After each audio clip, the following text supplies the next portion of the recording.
لو تناهيتم إلى سر الحياة وصنعتم كائنا حيا نرى. دیکھو ڈپریشن کا سب سے بہترین علاج پتہ ہے کیا ہے؟ اینڈ تک جا کے سوچو کہ ہوگا کیا.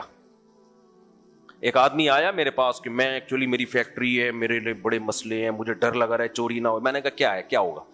کہہ رہے یار یہ نہ ہو جائے کاروبار میں نقصان نہیں. میں نے کہا سمجھو آگ لگ گئی تیری فیکٹری میں, برباد ہو گیا, ختم. تو کیا اب کیا؟ کہہ رہا بھائی بیوی بچے ہیں. میں نے کہا بیوی بچے چھوڑ کے چلے جائیں, جب تو کھلا رہا تھا ان کو تو تیرے ساتھ تھے, اب فاقے پر آ گئے تو بھاگ گئے. تو ایسی بیوی بچوں کو تو پہلے ہی بھگا دینا چاہیے. لائف پارٹنر کا یہ مطلب ہے کہ جب تو مالدار ہے تو وہ تیری بیوی ہے, اور جب پیسے نہیں ہے تو بھاگ گئی. تو بیوی اور طوائف میں کوئی فرق ہو گیا پھر؟ بھائی طوائف جو ہے وہ بھی جب تک پیسے ہوں تو رہتی ہے, پیسے نہیں ہو تو کیا ہوتی ہے, بھاگ جاتی ہے. تو بیگم کا تو مطلب یہی ہے کہ جب امیر تھے تو بھی ساتھ ہے, جب غریب ہو گئے تو بھی. شریک حیات کی ڈیفینیشن ہی یہی ہے نا, زندگی بھر کی ساتھ. تو میں نے کہا اگر رہنا ہوگا رہے گی, نہیں رہنا ہوگا تو فیکٹری میں اللہ نہ کرے آگ لگ جائے, لگ گئی, سب ختم ہو گیا, برباد ہو گئے, تو بھاگ جائیں. تو کہہ رہے بچے, میں نے کہا بچے بھی بھاگ گئے. کہہ رہے پھر کیا ہوگا؟ میں نے کہا تم مر جاؤ گے, یہی ہوگا زیادہ زیادہ. تو ویسے نہیں مرے گا کیا؟ تھوڑے دنوں میں ویسے ہی مر جائے گا.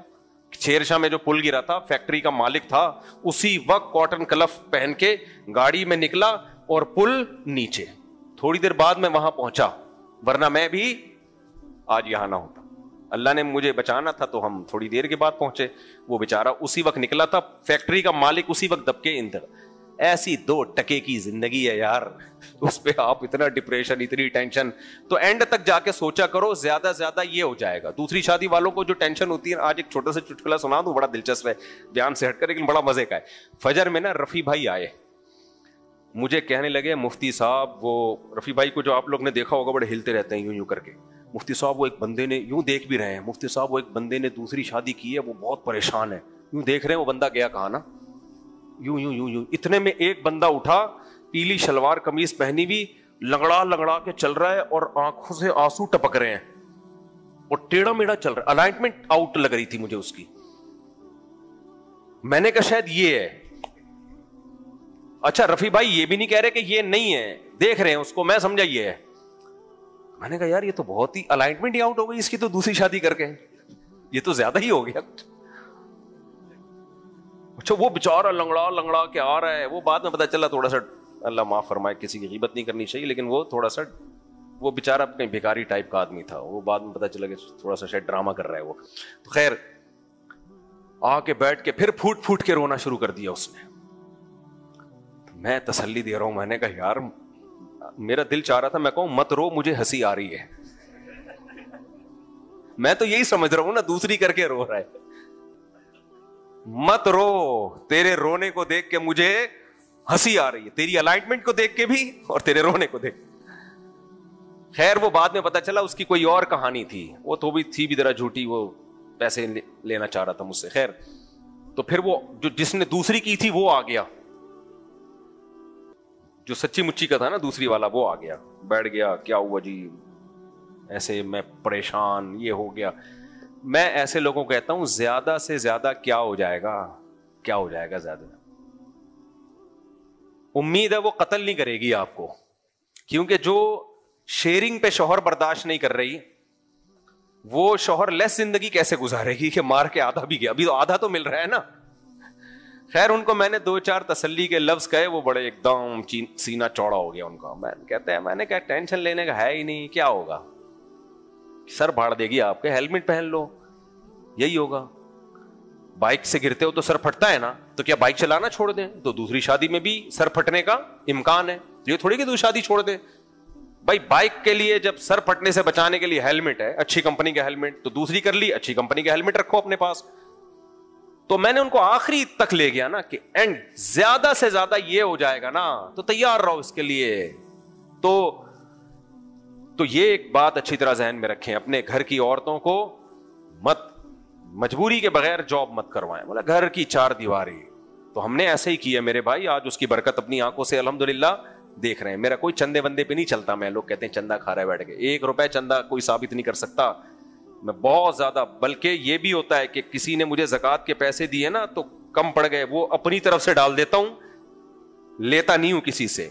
ہمیں ہمارے حضرت مفتی رشید احمد صاحب نے استغنا کے معاملے میں بہت غیرت سکھائی ہے الحمدللہ. حضرت فرماتے تھے مر جانا اپنی حاجت کسی کے سامنے بیان مت کرنا. تو اس لیے ہم نے تو یہی پالیسی اختیار کی بھائی, گھر گھر گھر. کمانا کس نے؟ مرد نے, اور مرد کی کمائی میں اللہ برکت دیتے ہیں. یہاں بھی سیکولر لبرل لوگ کہتے ہیں برکت کیا ہوتی ہے, تمہارے یہاں ہوتی نہیں ہے اس لیے تمہیں سمجھ میں نہیں آئے گی. تم صرف کالو کے لیٹر پہ چلتے ہو, کیلکولیٹر کو پیار سے میں کالو کا لیٹر بولتا ہوں. تو مرد کی آمدن ہے, اسی میں گزارا کرو بھائی. اپنے بیٹوں کو بولو, تم نے اپنے بیٹوں کو پہلے سے سکھا دو, ان بیٹیوں کی ذمہ داری بھی تم نے اٹھانی ہے میرے بعد. سمجھ رہے ہو؟ بچپن سے ہی اپنے بیٹوں کو اپنی بیٹیوں پہ خرچ کرنا سکھاؤ, بچپن سے سکھاؤ کہ تم نے ان کے لیے تحفے بھی لا کے دینے ہیں. ان کے لیے اب تو نے کما لیا نا, تیری تنخواہ آ رہی, عید کے کپڑے تو اپنی بہنوں کے بنا کے دے گا. تو مرد کماتا ہوا اچھا لگتا ہے, کھلاتا ہوا, عورت کھاتی ہوئی اچھی لگتی ہے. پھر سیکولر لوگ بولتے ہیں بھکاری بنا رہے ہو. بھکاری نہیں بنا رہے, ہمیشہ سے مرد عورتوں کو کھلاتے آئے ہیں, اس کے باوجود عورتوں نے گھروں میں عزت کے ساتھ حکومت کی ہے, عزت کے ساتھ نہیں ہے. ہمارے باپوں نے ہماری ماؤں کو کھلایا, تو کبھی ہماری ماں کو یہ نہیں آیا کہ بھکارن ہے معاذ اللہ کوئی. تو ہمیشہ سے ایسا ہی ہوتا ہے, مرد کھلاتے ہیں, عورت کھاتی ہے, اس سے دونوں کا ریلیشن بھی بنتا ہے. اور اگر مرد غیرت لیس ہے تو بجائے جاب کرنے کے اس مرد سے جان چھڑاؤ, ایسے آدمی سے شادی کرو جو غیرت والا ہو. بعض دفعہ ہوتا ہے کہ مرد کما کے کھلا ہی نہیں رہا, عورت مجبور ہوتی ہے, وہ مجھے فون کرتی ہے میں جاب کر رہی ہوں, میرے میاں نہیں, وہ جاب ہی نہیں کرتے, پڑے رہتے ہیں. تو بھائی ایسا میاں سے پھر میاں لیس زندگی کیا ہے بہتر ہے. تو میاں لیس بنو اور کسی غیرت مند کی دوسری تیسری چوتھی بیوی بن جاؤ, وہ زیادہ بہتر ہے. تو جب کما ہی نہیں رہا, کھلا ہی نہیں رہا, ذمہ داری پوری نہیں کر رہا, تو کس کام کا آدمی ہے وہ؟ ہم جلدی بس آیتیں مکمل کرتے ہیں.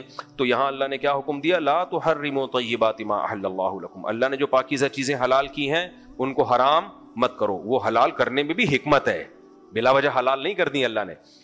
اب دیکھو, ہم اگر حلال چیزیں کھانا چھوڑ دیں تو جن لوگوں کا حلال کا بزنس ہے وہ بزنس بھی تو بیٹھے گا نا. کیا خیال ہے؟ تو اللہ نے ایک دوسرے سے ہم سب کو جوڑا ہوا ہے. تفریح پہ لوگ جاتے ہیں, لوگ کہتے ہیں مولانا لوگ تفریح کر رہے ہیں. بھائی دنیا میں سورس آف انکم کا بہت بڑا ذریعہ کیا ہے؟ تفریحی مقامات. یہی ختم ہو جائیں آپ کے ملک کی ارننگ ختم. دنیا میں کتنے ملک ہیں جو صرف ٹورزم پہ ترقی کی ہے انہوں نے. تو یہ تفریح کا جواز بھی قرآن مجید سے ثابت ہے. یعقوب علیہ السلام کے بیٹے اپنے بھائی کو تفریح کے لیے جنگل میں لے گئے تھے نا. ارسلہ معنا غدا یرتع ویلعب. ابا اس بھائی کو ہمارے ساتھ بھیج دو, کل ہم جنگل میں جا رہے ہیں, کھائیں گے پیئیں گے. تو جنگل میں جانا سورہ یوسف سے ثابت ہو گیا کہ نہیں ہو گیا؟ تو میں جنگل میں گیا تھا, تو اس پہ اعتراض کا حق نہیں بنتا. ہوا و حرص والا دل بدل دے, میرا غفلت میں ڈوبا دل بدل دے.